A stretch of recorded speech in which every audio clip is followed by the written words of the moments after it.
Hello all. தினமும் பழங்கள் சாப்பிடுறது நம்ம ஆரோக்கியத்துக்கு ரொம்ப நல்லதுன்னாலும் எந்த பழங்கள்ல அதிகமான சர்க்கரை இருக்கு, எந்த பழங்கள்ல குறைவான சர்க்கரை இருக்கு அப்படின்னு தெரிஞ்சுக்கிறது ரொம்ப நல்லது. உடல் எடையை குறைக்க விரும்புறவங்களும் ரத்த சர்க்கரையை கட்டுப்படுத்தணும்னு நினைக்கிறவங்களும் அதிக சர்க்கரை இருக்கிற பழங்களை எடுத்துக்க கூடாது. குறைந்த சர்க்கரை அதிக நார்சத்து இருக்கிற பழங்களை தினமும் எடுத்துக்கலாம். முதல்ல மாம்பழம். உங்க எல்லாத்துக்குமே தெரியும், மாம்பழம் கிங் ஆஃப் ஃப்ரூட்ஸ் அப்படின்னு சொல்லுவோம். இப்ப மாம்பழ சீசன்ங்கிறதுனால இது அவசியம் தெரிஞ்சுக்கணும். மாம்பழத்துல 100 கிராம் பழத்துக்கு 15 கிராம் சர்க்கரை இருக்கு. இது ரொம்ப அதிகமான அளவு. உடல் எடையை குறைக்கணும்னு நினைக்கிறவங்க அளவோட தான் எடுத்துக்கணும்.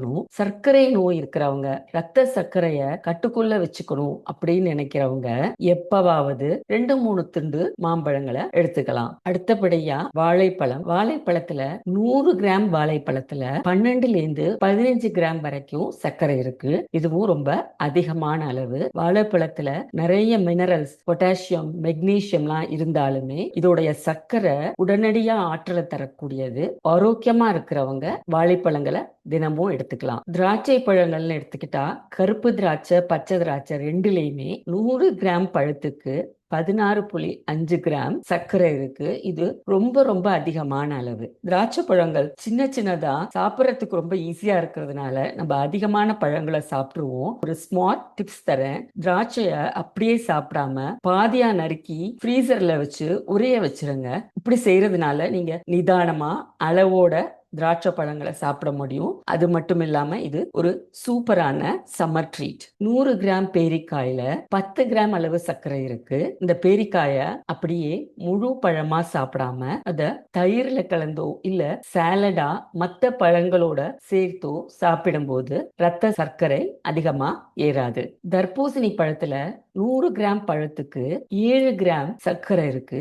இது ஒரு மிதமான அளவுதான். ஆனாலுமே இதுல தண்ணி ரொம்ப அதிகமாகவும் நார்ச்சத்து ரொம்ப கம்மியாகவும் இருக்கிறதுனால இது சாப்பிட்ட உடனே ரத்த சர்க்கரை ரொம்ப வேகமா ஏறிடும். சர்க்கரை நோய் இருக்கிறவங்க இந்த தர்பூசணி பழத்தை அளவோடு சாப்பிடுறது நல்லது. அத்திப்பழத்துக்கு நிறைய மருத்துவ குணங்கள் இருந்தாலுமே 100 கிராம் அத்திப்பழத்துக்கு 16 கிராம் சர்க்கரை இருக்கு. அதனால அளவோட தான் சாப்பிடணும். இப்ப குறைந்த அளவு சர்க்கரை இருக்கிற பழங்களை நம்ம பார்க்கலாம். முதல்ல கொய்யாப்பழம். உடல் எடையை குறைக்கிறதுக்கு டயட்ல இருக்கிறவங்களுக்கு இந்த கொய்யாப்பழம் ஒரு சிறந்த நண்பன்னே சொல்லலாம். 100 கிராம் கொய்யாப்பழத்துல 5 கிராம் சர்க்கரையும் 3 கிராம் நார்ச்சத்தும் இருக்கு. இந்த 5 கிராம் சர்க்கரை நம்ம 100 கிராம் பழுப்பரிசி சாப்பிடுறதுக்கும் 100 கிராம் முழு தானிய பிரெட் சாப்பிடுறதுக்கும் ஈக்குவலா இருக்கும். கொய்யாப்பழங்களை நம்ம தினமும் தோலோட சேர்த்து சாப்பிடுறது நம்ம உடலுக்கு ரொம்ப நல்லது.